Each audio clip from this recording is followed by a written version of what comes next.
Marcus Rashford to Barcelona. Here we go വന്നിരിക്കുകയാണ്. Barcelona loan with an option to ബൈക്കാണ് Marcus റാഷ്ഫോർഡിനെ ക്ലബിലോട്ട് എത്തിക്കുക.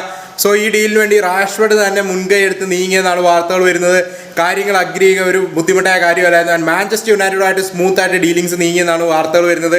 ഡേവിഡ് ഓൺസിന്റെ റിപ്പോർട്ടുകൾ പ്രകാരം ബാർസലോണ ഇന്ന് ഇന്റർമീഡിയറ്റ് ഒരു പ്രപ്പോസൽ ഇന്നാണ് ഒഫീഷ്യലി വിടുന്നതെന്നും അത് മാഞ്ചസ്റ്റർ യുണൈറ്റഡ് അക്സെപ്റ്റ് ചെയ്തു എന്നാണ് കഴിഞ്ഞ ഒരു ദിവസമായിട്ട് ഈ ഒരാഴ്ച ഈ ഒരു ഡീലിൽ ബാർസലോണ വർക്ക് ചെയ്യുന്നുണ്ടെന്നുള്ള രീതിയിലാണ് വാർത്തകൾ വന്നുകൊണ്ടിരുന്നത്. ആൻഡ് റാഷ്ഫോർഡ് 30% വേജ് കട്ട് എടുത്തോണ്ടാണ് വരുന്നത്. ആളുടെ കറന്റ് സാലറി 18 മില്യൺ ആണ്, യൂറോസ് ആണെന്നാണ് കേൾക്കുന്നത്.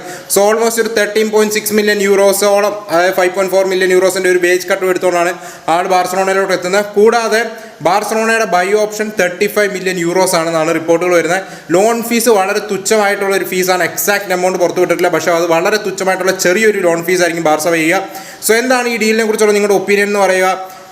ഈ റാഷ്ഫോർഡ് എന്തുമാത്രം ഡിറ്റർമൈൻഡ് ആയിട്ടാണ്, എന്തുമാത്രം ഫോക്കസ്ഡ് ആയിട്ടാണ് വരിക എന്ന് നമുക്കറിയത്തില്ല. എന്തായാലും ബാർസലോണയിൽ ഉടനെ തന്നെ ആൾ പറന്നെത്തും. ഏഷ്യൻ ടൂറിന് ആളും ടീമിനോടൊപ്പം ജോയിൻ ചെയ്യുമെന്നാണ് വാർത്തകൾ വരുന്നത്.